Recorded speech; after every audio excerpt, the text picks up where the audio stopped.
this.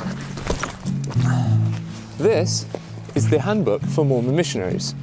It's the rules for those who are serving a Mormon mission. The current prophet of the Mormon Church, well, he's just decided he's going to throw it out.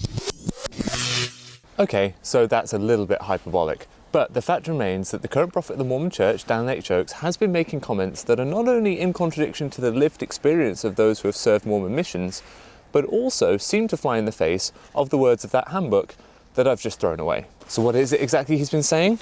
And where did that book end up? Well, here's the headline.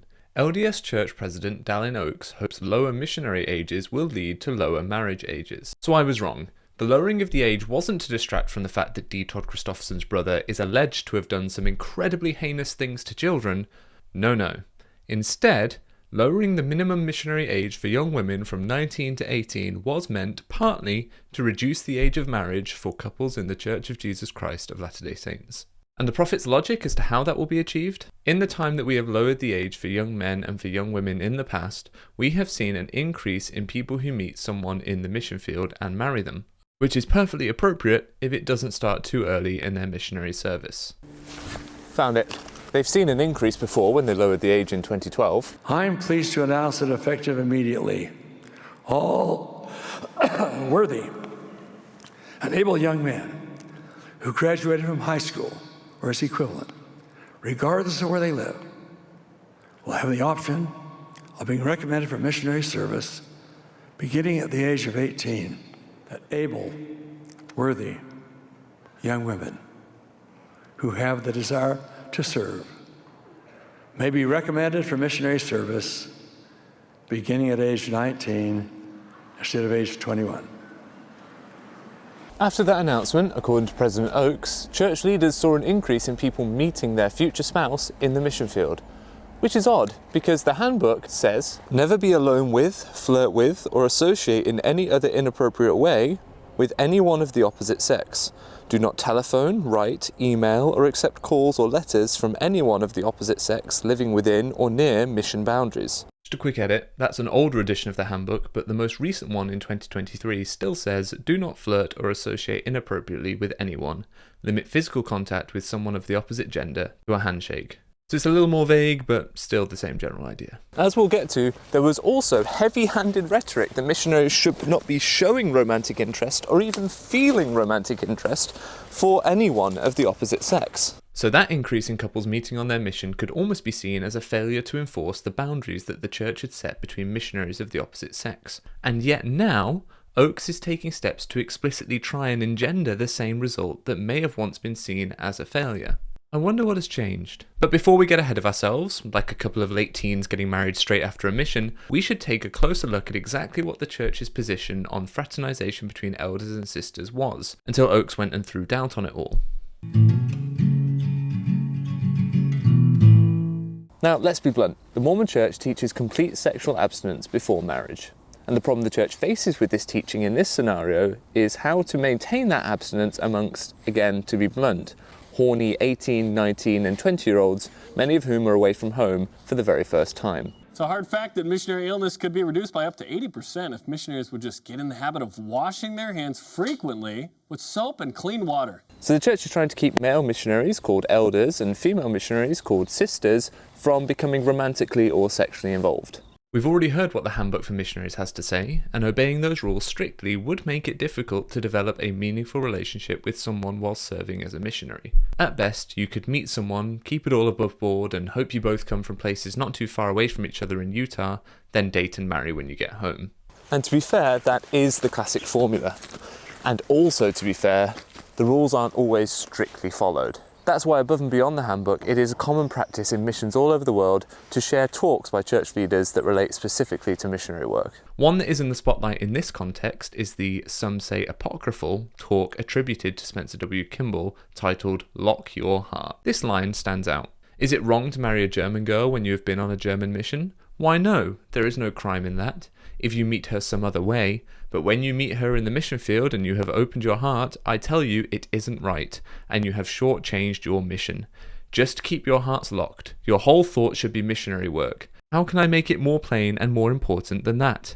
And apocryphal or not, this message was taken to heart by and circulated amongst tens of thousands of missionaries. Regardless of who the author was, that talk shaped Mormon missionary service through sheer ubiquity. So there were rules and boundaries in place, as well as talks that tried to instill in missionaries the idea that they shouldn't be interested in missionaries of the opposite sex, or in the case of the specific talk by Kimball, in anyone of the opposite sex. And there was also another strategy at play.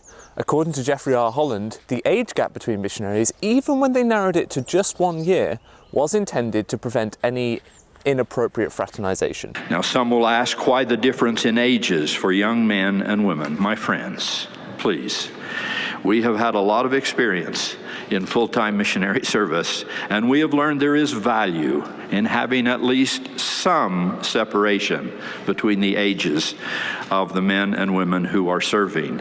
And it works best when the sisters, rather than the elders, are the older. Oakes doesn't seem to see that same value that Holland does, and don't forget, Holland claims to have had A lot of experience in full-time missionary service. So maybe Oakes doesn't see the value because he never served a mission, and Jeffrey R. Holland did. But the question still remains, does the newfound parity of the ages, combined with Oakes' statements about the appropriateness of finding one's spouse while a missionary, show a shift in values when it comes to missionary service? We will get to that, but before we get there, there's one more thing I'd like to address. We've seen an increase in people who meet someone in the mission field and marry them, which is perfectly appropriate if it doesn't start too early in their missionary service. When is too early? 6 months from the end? 3 months from the end? 1 month from the end? I think some clarity on that would be helpful. Now, as I've already mentioned, the Mormon Church teaches strict abstinence before marriage, so it shouldn't take a lot of imagination to work out why young Mormons want to get married so quickly. But why do church leaders want that?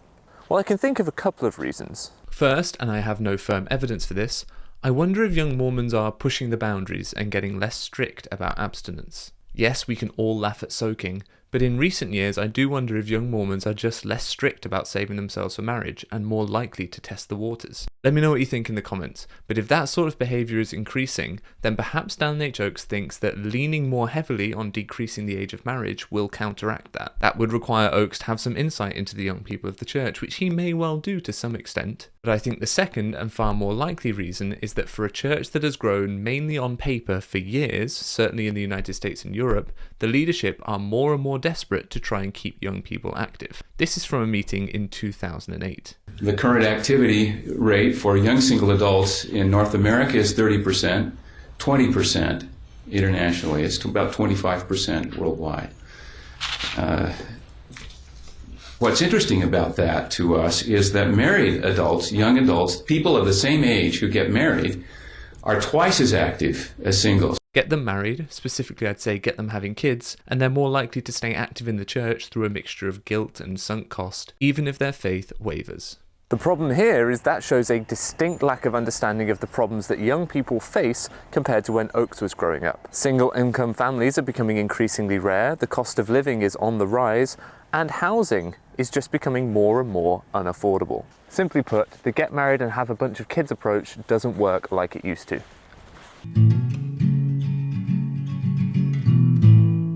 Using missions to get people married is a new approach to the missionary experience. Perhaps the need to increase the marriage rate amongst young Mormons in order to keep them active has finally outweighed the need for propriety and a very Victorian view on the separation of men and women in the mission field.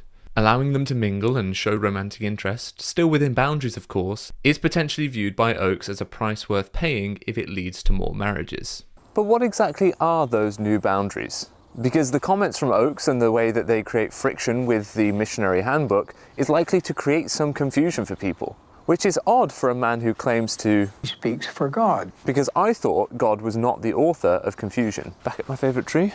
So hopefully he will explain his remarks more fully, or we will see an update to the guidance for missionaries, just so everyone is clear on what exactly the relationship between male and female missionaries should look like from now on, especially now that Oakes seemingly views the mission field as part of the dating arena.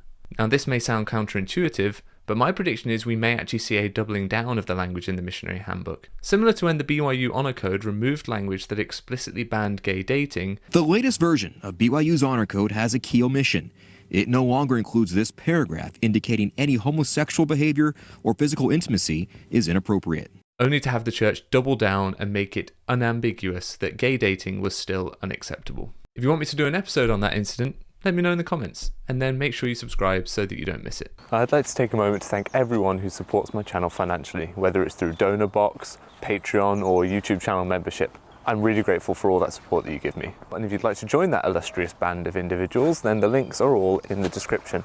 But the like button is right close to the description, and it is free for everyone to use. So if you'd be so kind, please give that a press. And once you've done that, I want you to enjoy this video here, which has been selected for you by an algorithm that some say knows you better than you know yourself.